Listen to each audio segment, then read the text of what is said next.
ಬಂದಿರುವಂತಹದ್ದು ನಿಮ್ಗೆ queen of cups ಬಂದಿದೆ. ನಿಮ್ಮ ಲವ್ ಲೈಫಿನ ವಿಚಾರವಾಗಿ ಬಹಳ ಕೇರಿಂಗ್ ಅನ್ನ ಮಾಡ್ತಾ ಇರುವಂತಹದ್ದು, ಅದ್ರ ಬಗ್ಗೆನೇ ನೀವು ಯೋಚನೆಯನ್ನ ಮಾಡ್ತಾ ಇರುವಂತಹದ್ದು, ಒಂದು ಸ್ಟೇಬಲ್ ರಿಲೇಶನ್ಶಿಪ್ ಅನ್ನ ಉಳಿಸ್ಕೋಬೇಕು ಅನ್ನುವಂತಹ ಆಲೋಚನೆಯನ್ನ ಮಾಡ್ತಾ ಇರುವಂತಹದ್ದು ರೆಪ್ರೆಸೆಂಟ್ ಆಗ್ತಾ ಇದೆ. ಪಾಸಿಟಿವ್ ಬಗ್ಗೆ ಹೇಳೋದಾದ್ರೆ ಎಲ್ಲವೂ ಚೆನ್ನಾಗಿಯೇ ಇತ್ತು. ಫುಲ್ ಕಾರ್ಡ್ ರೆಪ್ರೆಸೆಂಟ್ ಆಗ್ತಾ ಇದೆ ಅಂದ್ರೆ ಜಾಯ್ಫುಲ್ ಆಗಿತ್ತು, ಚೆನ್ನಾಗೇ ಮಾತಾಡ್ತಾ ಇದ್ರಿ, ಖುಷಿಯಾಗಿದ್ರಿ, ಖುಷಿಯಾಗಿ ಓಡಾಡೋದು ಎಲ್ಲವನ್ನೂ ಕೂಡ ನೀವು ಮಾಡಿರುವಂತಹದ್ದು ರೆಪ್ರೆಸೆಂಟ್ ಆಗ್ತಾ ಇದೆ.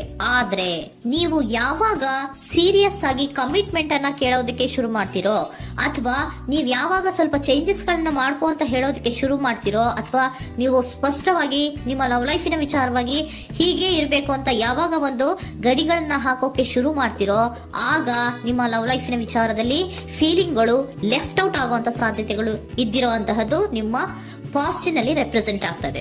ನೀವೇನಾದ್ರೂ ಹಾಗಿರ್ಬೇಕು ಹೀಗಿರ್ಬೇಕು ಅಂತ ಏನಾದ್ರೂ ನೀವು ಅವ್ರಿಗೆ ಹೇಳಿದ್ರೆ ಅವರು ನಿಮ್ಮಿಂದ ಸ್ವಲ್ಪ ಸ್ವಲ್ಪ ದೂರ ಹೋಗಿರುವಂತಹದ್ದು ರೆಪ್ರೆಸೆಂಟ್ ಆಗ್ತಾ ಇದೆ. ಯಾಕಂದ್ರೆ ನೀವು ಖುಷಿಯಾಗಿರ್ಬೇಕು, ಸಂತೋಷ ಆಗಿರ್ಬೇಕು ಅಷ್ಟನ್ನ ಮಾತ್ರನೇ ಅವರು ಎಕ್ಸ್ಪೆಕ್ಟ್ ಅನ್ನ ಮಾಡುವಂತಹದ್ದು. ಈಗ ಸದ್ಯದ ಮಟ್ಟಿಗೆ ಅವರು ನಿಮ್ಗೆ ಯಾವುದೇ ರೀತಿಯ ಸೀರಿಯಸ್ ಕಮಿಟ್ಮೆಂಟ್ ಗೆ ಒಳಗಾಗುವಂತ ಸಾಧ್ಯತೆಗಳು ಯಾವುದು ಇದ್ದಿರೋ ಮಟ್ಟಿಗೆ ನಿಮ್ಮ ಪಾಸ್ಟ್ ನಲ್ಲಿ ರೆಪ್ರೆಸೆಂಟ್ ಆಗ್ತಾ ಇಲ್ಲ. ಈ ಪರ್ಸನ್ ಏನು ಈ 4 ಕಾರ್ಡ್ ಬಂದಿದೆಯೋ, ಈ ಪರ್ಸನ್ ಸೀರಿಯಸ್ ಕಮಿಟ್ಮೆಂಟ್ ಗೆ ಸಿಗುವಂತಹ ಸಾಧ್ಯತೆಗಳು ಇದ್ದಿರೋ ಮಟ್ಟಿಗೆ ನಿಮ್ಮ ಪಾಸ್ಟ್ ನಲ್ಲಿ ಕಾಣಿಸ್ತಾ ಇಲ್ಲ. ಆಗ ಅವರಿಗೆ ಫೀಲಿಂಗ್ ಲೆಫ್ಟ್ ಔಟ್ ಆಗಿರುವಂತಹದ್ದು, ಅವರು ಸ್ವಲ್ಪ ಸ್ವಲ್ಪ ಚೇಂಜ್ ಆಗಿ ನಿಮ್ಮಿಂದ ದೂರ ಹೋಗಿರುವಂತಹದ್ದು ಈ ಕಾರ್ಡಿನಲ್ಲಿ ರೆಪ್ರೆಸೆಂಟ್ ಆಗ್ತಾ ಇದೆ. ಅಟ್ ದಿ ಪ್ರೆಸೆಂಟ್ ನಲ್ಲಿ ನಿಮಗೆ ಬಂದಿರುವಂತಹ ಕಾರ್ಡ್ ಏನು, ವೀಲ್ ಆಫ್ ಫಾರ್ಚೂನ್. ಬದಲಾವಣೆಯ ಮಾರ್ಗವನ್ನ ನೀವು ಹಿಡಿಬೇಕು, ಅಂದ್ರೆ ಬದಲಾವಣೆ ಆಗ್ಬೇಕು. ನೀವು ಅವರು ಸೀರಿಯಸ್ ಕಮಿಟ್ಮೆಂಟ್ ಅನ್ನ ಕೇಳಿದಾಗ ಅವರು ನಿಮ್ಮಿಂದ ದೂರ ಹೋಗಿದ್ದಾರೆ ಅಂದ್ರೆ ನೀವೇನ್ ಮಾಡ್ಬೇಕು, ಅಟ್ ಪ್ರೆಸೆಂಟ್ ನಲ್ಲಿ ಬದಲಾವಣೆಯ ಮಾರ್ಗವನ್ನ ಹಿಡಿಬೇಕು. ಬದಲಾವಣೆಯ ಮಾರ್ಗವನ್ನ ಮಾಡ್ಕೊಳ್ಳೋಕೆ ಹೋಗ್ತೀರಾ, ಆದ್ರೆ ನಿಮ್ ಕೈಲಿ ಆಗ್ತಾ ಇಲ್ಲ. ಯಾಕಂದ್ರೆ ವೀಲ್ ಆಫ್ ಫಾರ್ಚೂನಿನ ಕ್ಲಾರಿಫಿಕೇಶನ್ ಕಾರ್ಡ್ ಬಂದಿರುವಂತಹದ್ದು ಯಾವುದು, ಡೆವಿಲ್ ಕಾರ್ಡ್ ರೆಪ್ರೆಸೆಂಟ್ ಆಗ್ತಾ ಇದೆ. ಡೆವಿಲ್ ಕಾರ್ಡ್ ಏನನ್ನ ರೆಪ್ರೆಸೆಂಟ್ ಮಾಡುತ್ತೆ, ಅಡಿಕ್ಷನ್ ಅನ್ನ ರೆಪ್ರೆಸೆಂಟ್ ಮಾಡುತ್ತೆ. ಯಾವಾಗ್ಲೂ ಅವರ ಬಗ್ಗೆನೇ ಯೋಚನೆ ಮಾಡ್ತಾ ಇರೋದು, ಅದ್ರ ಬಗ್ಗೆನೇ ಥಿಂಕ್ ಮಾಡ್ತಾ ಇರೋದು. ಸ್ವಲ್ಪ ಬದಲಾವಣೆ ಮಾಡ್ಕೊಳಕ್ ಹೋಗ್ತೀರಾ, ಮತ್ತೆ ಪುನಃ ವಾಪಸ್ ಹಿಂದಕ್ಕೆ ಬರ್ತೀರಾ, ಮತ್ತೆ ಆಲೋಚನೆಯನ್ನ ಮಾಡೋಕೆ ಶುರು ಮಾಡ್ತೀರಾ. ಆ ಕಾರಣವಾಗಿಯೇ ನಿಮ್ಗೆ ನೋವುಗಳು ಆಗ್ತಾ ಇರುವಂತದ್ದು ಅಟ್ ಪ್ರೆಸೆಂಟ್ ಇನಲ್ಲೂ.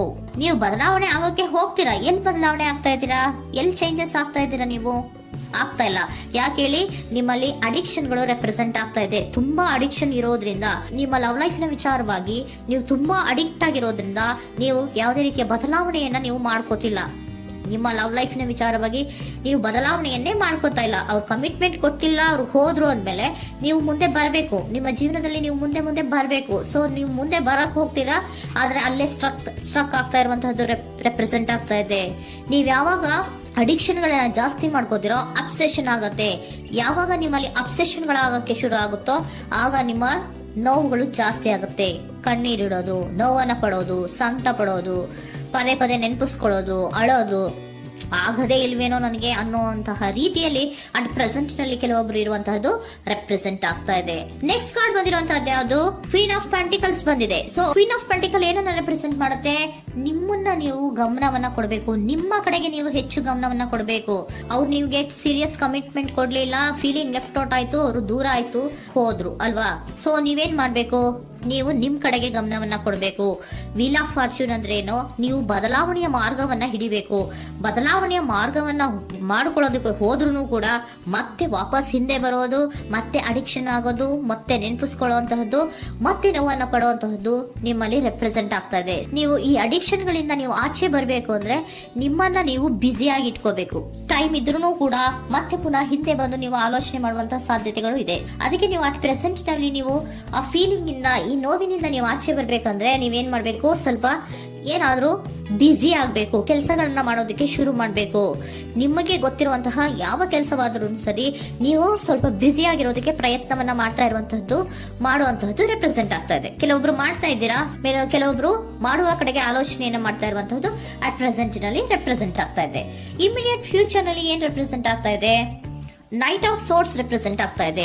ನೀವು ಕ್ವಿಕ್ ಥಿಂಕಿಂಗ್ ಅನ್ನ ಮಾಡಿ ಏನೋ ಒಂದು ಆಕ್ಷನ್ ಅನ್ನ ತಗೋಬೇಕು ಅನ್ನೋದ ಆಲೋಚನೆಯನ್ನ ಮಾಡ್ತೀರಾ, ಬಹಳ ಫೋಕಸ್ ಅನ್ನ ಮಾಡ್ತೀರಾ ಒಂದು ವಿಚಾರವಾಗಿ, ಕ್ವಿಕ್ ಥಿಂಕಿಂಗ್ ಅನ್ನ ಮಾಡ್ಬೇಕು ಅಂತ. ಮತ್ತೆ ಪುನಃ ಏನ್ ಮಾಡ್ತೀರಾ, ನಿಮ್ಮ ಮುಂದೆ 2 ಆಪ್ಷನ್ಗಳು ಬಂದ್ಬಿಡುತ್ತೆ. ಯಾವ್ದು ಮಾಡ್ಲಿ, ಹೇಗ್ ಮಾಡ್ಲಿ, ಏನ್ ನನ್ನ ಕೈಲಿ ಆಗ್ತಾ ಇಲ್ವಲ್ಲ ಮರೆಯೋದಕ್ಕೆ, ಮುಂದೆ ಹೋಗೋಣ ಅಂತೀನಿ, ಮತ್ತೆ ಏನಿದು ಕನ್ಫ್ಯೂಷನ್ ಅಂತ ಮತ್ತೆ ಕನ್ಫ್ಯೂಷನ್ ಅಲ್ಲಿ ಇರುವಂತಹದ್ದು ಇಮಿಡಿಯೇಟ್ ಫ್ಯೂಚರ್ ನಲ್ಲಿ ರೆಪ್ರೆಸೆಂಟ್ ಆಗ್ತಾ ಇದೆ. ನೀವೇನ್ ಮಾಡ್ಬೇಕು, ಈ 2 ಆಯ್ಕೆಗಳಲ್ಲಿ ನಿಮಗೆ ಯಾವ ಆಯ್ಕೆ ಬೇಕು ಅನ್ನೋದನ್ನ ಫಸ್ಟ್ ಆಲೋಚನೆಯನ್ನ ಮಾಡಿ ನಂತರ ನಿರ್ಧಾರವನ್ನ ಮಾಡಬೇಕಾಗುತ್ತೆ. ಡಿಟರ್ಮಿನೇಷನ್ ಅಂಡ್ ಡೈರೆಕ್ಷನ್, ನಿರ್ಣಯವನ್ನ ಮಾಡಿ ಅದೇ ದಾರಿಯಲ್ಲಿ ನೀವು ಮುಂದೆ ಹೋಗ್ಬೇಕು. ಈ ಆಲೋಚನೆಯನ್ನ ಮಾಡಬೇಕು. ಆ ರೀತಿಯ ಆಲೋಚನೆಯನ್ನ ಮಾಡಿದ್ರೆ ಇನ್ ನಿಯರ್ ಫ್ಯೂಚರಿನಲ್ಲಿ ನೀವು ಆ ರೀತಿಯ ಆಲೋಚನೆಯನ್ನ ಮಾಡಿದ್ರೆ ನಿಮ್ಮಲ್ಲಿ ಒಂದು ಪಾಸಿಟಿವ್ ಚೇಂಜಸ್ ಗಳಾಗತ್ತೆ. ಸ್ಟಾರ್ ರೆಪ್ರೆಸೆಂಟ್ ಆಗ್ತಾ ಇದೆ, ಕೆಲವೊಂದು ರೀತಿಯ ಪಾಸಿಟಿವ್ ಚೇಂಜಸ್ ಗಳು ಆಗತ್ತೆ. ನಿಮ್ಗೆ ಏಂಜಲ್ ಗೈಡೆನ್ಸ್ ಏನ್ ಕೊಡ್ತಾರೆ ಅನ್ನೋದನ್ನ ನೋಡೋಣ. ನಾಟ್ ದ ರೈಟ್ ಟೈಮ್, ಇದು ಕರೆಕ್ಟ್ ಆಗಿರುವಂತಹ ಟೈಮ್ ಅಲ್ಲ. The situation will improve, situation ಅನ್ನೋದು ಇಂಪ್ರೂವ್ ಆಗುತ್ತೆ ಯಾವಾಗ, ಇಫ್ ಯು ಬಿಲೀವ್, ನೀವು ನಂಬಿಕೆ ಇಟ್ಟಾಗ ಮಾತ್ರ ಸಿಚುಯೇಷನ್ ಅನ್ನೋದು ಇಂಪ್ರೂವ್ ಆಗುವಂತಹದ್ದು. ಏನೀಗ ಬೇಜಾರಿನಿಂದ ಇದ್ದೀರಲ್ಲ, ಈ ನೋವು ಯಾವಾಗಲೂ ಶಾಶ್ವತವಾಗಿ ಇರುವಂತಹದ್ದು ಅಲ್ಲ. ನಾಟ್ ದ ರೈಟ್ ಟೈಮ್, ಇದು ಕರೆಕ್ಟ್ ಆಗಿರುವಂತಹ ಸಮಯ ಅಲ್ಲ. ಸ್ವಲ್ಪ ವೇಟ್ ಮಾಡು, ನೀವು ಚೇಂಜಸ್ ಮಾಡ್ಕೊಳ್ಳೋ ಕಡೆಗೆ ಹೆಚ್ಚು ಗಮನವನ್ನ ಕೊಡು, ಅಲ್ಲಿ ಚೇಂಜಸ್ ಆಗತ್ತೆ ಅನ್ನೋದನ್ನ ಏಂಜಲ್ ಗೈಡೆನ್ಸ್ ನಿಮ್ಗೆ ಕೊಡ್ತಾ ಇದ್ದಾರೆ. Surrender your full power.